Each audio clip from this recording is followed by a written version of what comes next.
E nós aqui, Pavani, para dizer a verdade para você, a conquista não se negocia. A conquista é conquista e está aí. Então, nossa preocupação, na verdade, o que já temos no dissídio coletivo nosso, nós não abrimos a mão. Quando você fala na questão do jornada, banco de hora, isso foi tempo de 1910, quando eu era criança ainda. O país evoluiu, tá certo? O país evoluiu, o sistema evoluiu, modernizou. Hoje tem biarticulado trabalhando só com um companheiro ou com 2 companheiros, tá certo? Então você vê quanto o transporte também evoluiu. Porque eu acho que hoje um trabalhador que dirige um biarticulado não pode ganhar R$ 1.675. Não dá para fazer isso. Porque hoje um companheiro está operando em 3 ônibus numa só. Tá certo? Então, eu acho que vocês também têm que ter uma política diferenciada para ver como é que vão fazer. Mas eu já quero garantir para vocês, que representam o setor patronal, que a conquista não se discute.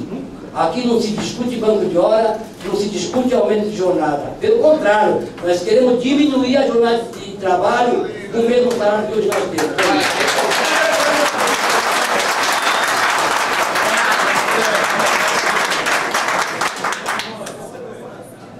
Bom, na verdade eu coloquei para uma reflexão. Talvez na próxima reunião a gente consiga avançar. Eu tenho um projeto aqui de compensação de jornada que eu posso dar um exemplo. Quem trabalha na Sambaíba conhece 3 companheiros nossos lá, que eu vou falar aqui o nome deles. Um a gente chama ele de Preto, o outro é o Truta, né? E o outro a gente chama ele de Gás. São companheiros que trabalhavam na empresa 17, 18 horas por dia. Né? 17, 18 horas por dia. Né? Chegou a ficar 5 anos sem tirar osso. Né? O companheiro aconteceu o quê? Ele não pode ouvir mais nem barulho de ônibus, porque ele tem que estar com a merda no ônibus. Né?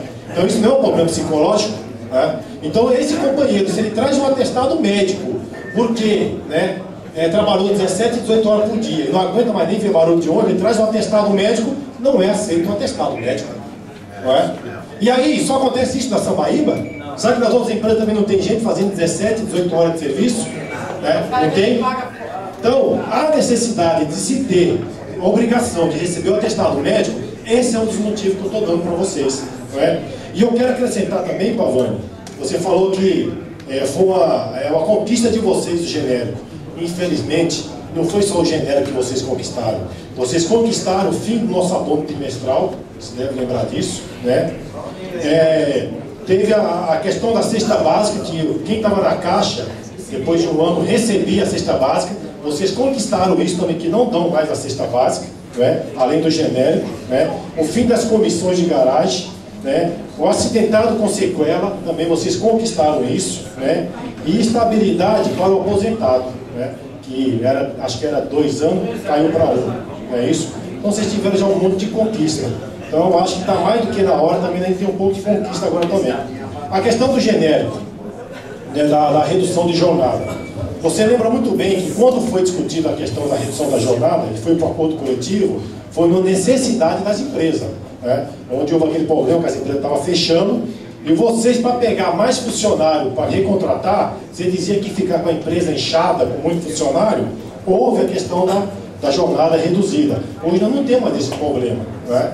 Hoje, as empresas pegam o funcionário para a jornada reduzida, mas escala ele numa jornada igual dos outros. Então isso prova que as empresas não precisam mais do genérico, não precisa mais do funcionário com a jornada reduzida. Porque ele, quando contrata com jornada reduzida, mas na escala, ele está escalado para fazer 12 horas, 13 horas, 12 horas, né? 17 horas igual aos outros.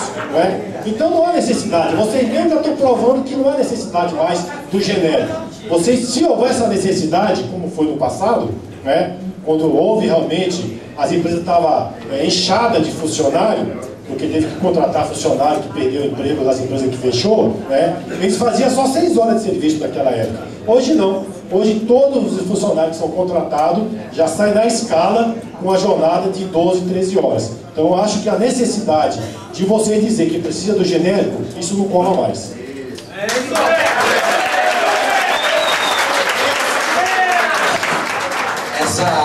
Essas poucas conquistas, acho que foram 4 ou 5,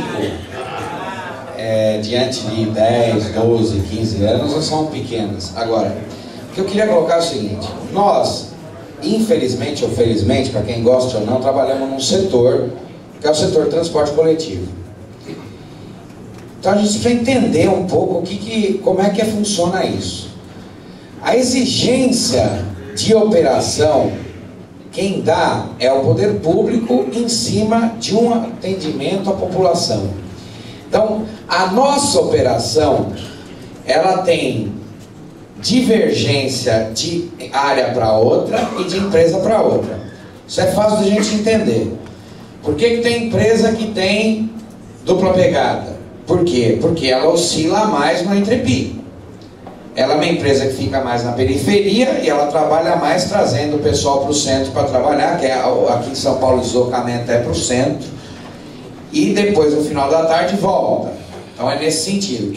Empresas que trabalham mais centrais não tem dupla pegada. Por quê? Porque elas não oscilam tanto. Aí você vai buscar, ela tem o quê? Um pouco mais de carro com excesso de horas, porque ela não oscila. Então, o grande problema que eu acho que a gente tem enfrentado e precisava enfrentar mesmo sem qualquer tipo de retaguarda, que é o que a gente tem medo, parece que todo mundo tem medo de discutir, é o seguinte: desde que eu nasci, existe o carro direto, a dupla pegada. E jamais nós, entidade sindical, patronal e de vocês, sentamos para discutir a legalização disso. Isso é possível, desde que tenha alguns critérios. Por exemplo, a própria regulamentação do motorista que está saindo aí, essa lei nova, fala em compensação de jornada. A compensação de jornada, qual é a ideia que eu persigo? Nós sofremos de todo mundo, porque eu também concordo com o trabalhador que fica lá 16, 18 horas durante 5 anos, ele não vai aguentar e vai tombar e vai ser afastado. Não há uma pessoa que consiga isso. Agora, a compensação de jornada, você tem critério.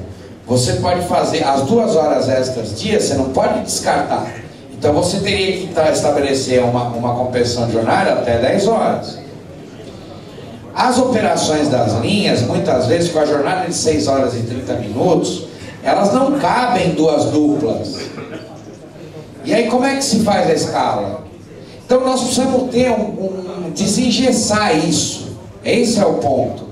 A dupla pegada, na verdade, se eu falar com o trabalhador, se eu pegar um trabalhador que mora longe da minha empresa, ele não interessa, porque ele vai ter que ficar lá sentado ali do lado de fora esperando o pico da tarde, que é onde a gente tem. Agora, se eu pegar um trabalhador que mora perto da empresa, que ele possa ir para casa dele, voltar e, por exemplo, trocar o fim de semana, você não vem, fazer alguma coisa de benefício, talvez interesse.